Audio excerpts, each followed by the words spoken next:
प्यारे बच्चों, good morning. आज हम नदी अपरदन द्वारा बनने वाली स्थलाकृतियों का अध्ययन करेंगे। नदी किसे कहते हैं? एक निश्चित दिशा में बहने वाली जलधारा को हम नदी कहते हैं। नदी तीन प्रकार से कार्य करती है। पहला अपरदन का कार्य, दूसरा परिवहन का कार्य और तीसरा निक्षेपण का कार्य। अपरदन दो प्रकार से करती है, भौतिक अपरदन और रासायनिक अपरदन। अपरदन मीन्स कटाव का कार्य।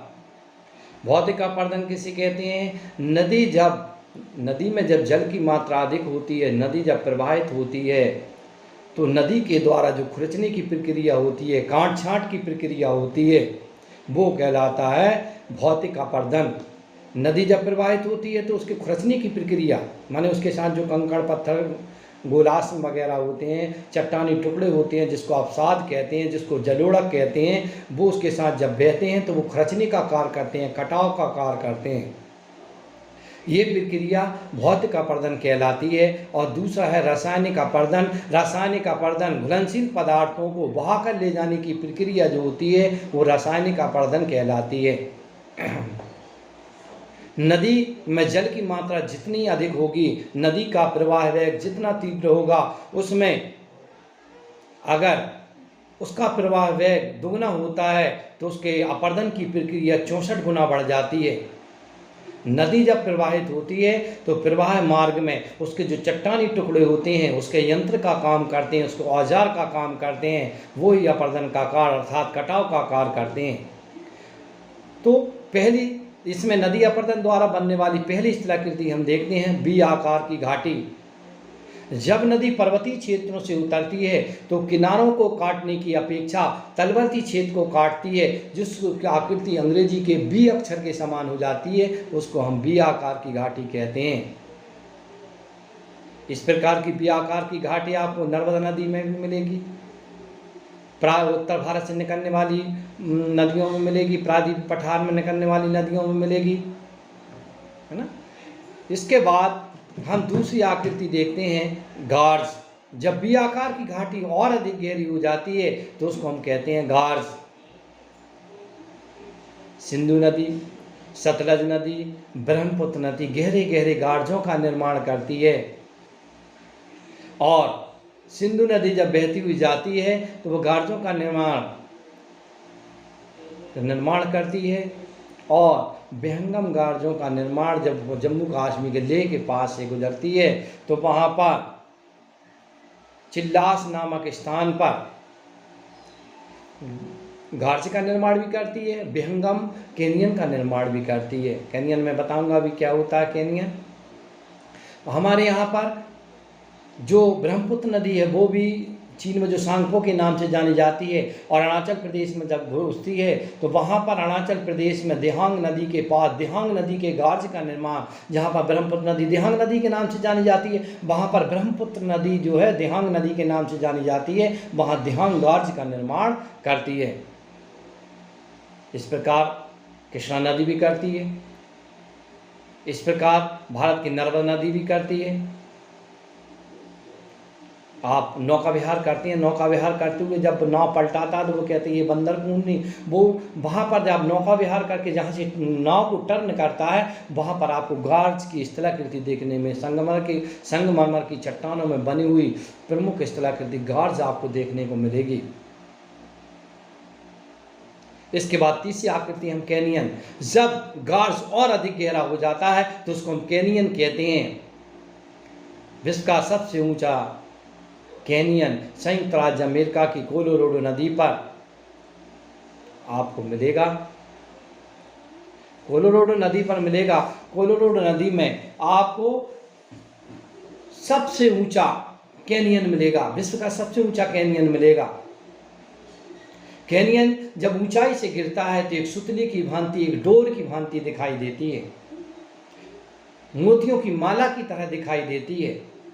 माने इसमें जब ऊंचाई से तलवर्ती क्षेत्र को काटी, बी आकार की घाटी हुई तो गार्ज बन गया, गार्ज गहरा हो गया तो कैनियन बन गया। ये बी आकार की घाटी गार्ज बन गया, गार्ज और गहरा हो गया तो कैनियन। मतलब पार्श्वों को वो नहीं काटती, किनारों को नहीं काटती, तलवर्ती क्षेत्र को काटती है। कैनियन को हिंदी में गंभीर खड्ड, महाखड्ड भी कहते हैं। जैसे गार्ज को खड्ड कहते हैं, ऐसी कैनियन माने बी का परिवर्तित रूप गार्ज, गार्ज का परिवर्तित रूप कैनियन। माने बी गहरी हो गई तो गार्ज, गार्ज गहरा हो गया तो कैनियन। इस प्रकार के जो कैनियन है आपको सिंधु नदी भी मिलेगी। जब वो मैंने बताया था कि जनपद लेह से जब गुजरती है तो पाकिस्तान में प्रवेश जब वो करती है, चिल्लास नामक स्थान पर जब प्रवेश करती है तो वहाँ पर भारत का सबसे विहंगम कैनियन, महाखड्ड, गंभीर खड्ड कैनियन का निर्माण करती है। और इसमें जब पानी ऊपर से नीचे गिरता हुआ दिखाई देता है तो एक डोर की भांति, एक सुतली की भांति दिखाई देता, बहुत ऊंचाई से दिखाई देता। चौथी आकृति हम देखते हैं जलप्रपात। जलप्रपात किसे कहते हैं? जल के ऊपर से नीचे गिरने को हम जलप्रपात कहते हैं। इसकी रचना विधि कैसे होती है? ये नदी के अपरदन द्वारा, नदी की तरुणावस्था में, नदी की युवावस्था में बनने वाली प्रमुख स्थलाकृति होती है। जब नदी पर्वतीय क्षेत्रों से उतरती है तो जब नदी ऊपर से नीचे आसान धरातल के कारण, असमान धरातल, कठोर चट्टान और मुलायम चट्टान, कठोर चट्टान होती है। जलप्रपात भी दो परिस्थितियों में बनता है, एक लंबा परिस्थिति में बनता है, कठोर चट्टान यथावत रहे और मुलायम चट्टान तलवर्ती क्षेत्र को काटें, और दूसरी इस तरह की बनती है परत दर परत रूप में, क्षैतिज अवस्था, जिसको क्षैतिज अवस्था कहते हैं। कठोर चट्टान फिर मुलायम चट्टान, फिर कठोर चट्टान, फिर मुलायम चट्टान, फिर कठोर। इस प्रकार जो स्थलाकृति बनती है क्षैतिज अवस्था में, उसकी हाइट घटती जाती है। जिसका जैसे विश्व का सबसे बड़ा पानी के आयतन की दृष्टि से विश्व का सबसे बड़ा जलप्रपात क्षैतिज अवस्था में बनने वाला, पानी के आयतन की दृष्टि से संयुक्त राज्य अमेरिका का न्याग्रा जलप्रपात जो इरी झील के पास गिरता है और कनाडा और अमेरिका की सीमा बनाता है। कनाडा और अमेरिका की सीमा, संसार की 5 महान झील है, superior, Michigan, Huron, Ontario, eri झील के पास, माने कनाडा में इरी झील है, इरी झील के पास से वो जलप्रपात का निर्माण करती है और न्याग्रा जलप्रपात बनाती है। क्योंकि क्षैतिज अवस्था में, जिसकी ऊंचाई है 120 मीटर की ऊंचाई से गिरता है। इस प्रकार की क्षैतिज अवस्था में हमारे यहाँ भेड़ाघाट के धुआंधार प्रपात भी मिलता है जो 9 मीटर ऊंचा है, वो भी क्षैतिज अवस्था में। कठोर चट्टान, मुलायम चट्टान। मुलायम चट्टान क्या होता है? जलप्रपात जब जल से ऊपर नीचे गिरता है तो मुलायम चट्टानों में अपर्दन का आकार, कटाव का आकार ज़्यादा होता है। कठोर चट्टान यथावत रहती है। कठोर चट्टान यथावत रहती है। जब पानी में जल की मात्रा बढ़ती है तो पानी में जब जल की मात्रा बढ़ती है तो क्या होता है? कालांतर में कठोर चट्टान टूट जाती है, उसकी हाइट घट जाती है। पहले हम देखते थे भेड़ाघाट का 33 मीटर हुआ करता था, फिर 21 मीटर हो गया, फिर 13 मीटर हो गया, अब हम देखते हैं कि 9 मीटर बचा है, क्योंकि वो कालांतर में टूटता जाता है। मुलायम चट्टान खोखला हुआ भाग, मुलायम चट्टान का जब भाग खोखला हो जाता है तो खोखला होने के बाद वहां पर क्या होता है? वो खोखला हुआ कठोर चट्टान पर पानी का दबाव पड़ा, पानी का दबाव पड़ा, कालांतर में टूट जाती है।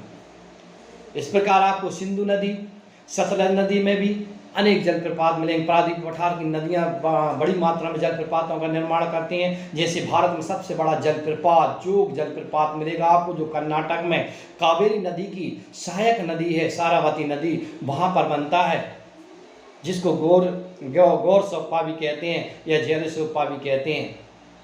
इस प्रपात का जो नाम पड़ा है, द्वितीय विश्व युद्ध में ब्रिटिश शासनकाल में एक जलजहाज आया था जिसका नाम था जेर सोप्पा, उसके आधार पर इसका नाम गौर सोप्पा या जेरे सोप्पा होता है। आपको गौर सोप्पा मिलेगा ज़्यादा।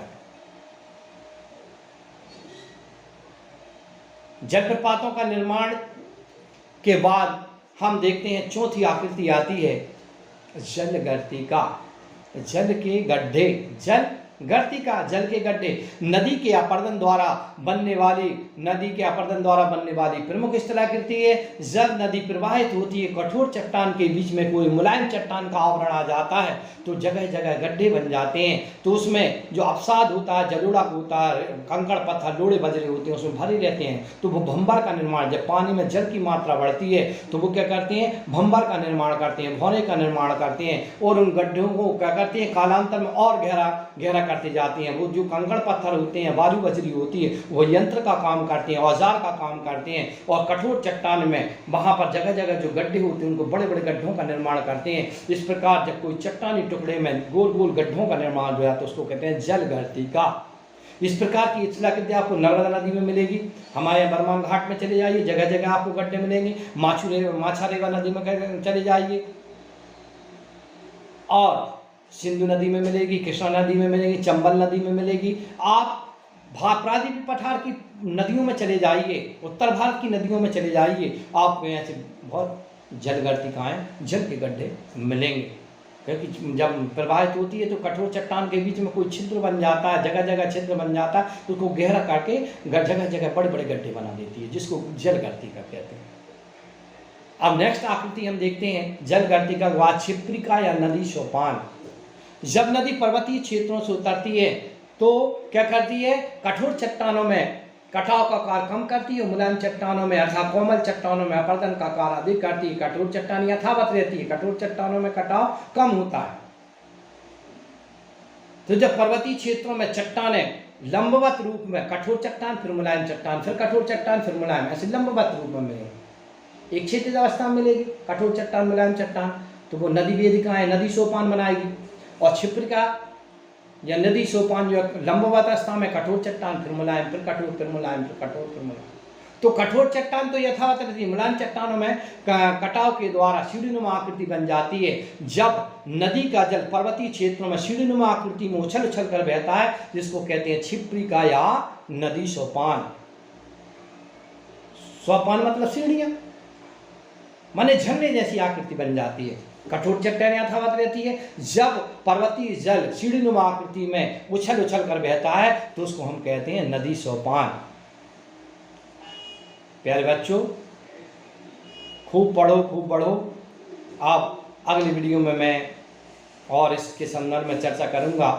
अभी इसमें नदी अपर्दन द्वारा बनने वाली स्थलाकृतियों में थोड़ा सा 2-4 स्थलाकृतियाँ और रह गई हैं, और इसके बाद नदी निक्षेपण द्वारा बनने वाली और वायु के निक्षेपण द्वारा बनने वाली स्थलाकृतियों को मैं अगली वीडियो में चर्चा करूँगा। आपकी उज्ज्वल भविष्य की शुभकामनाओं के साथ मैं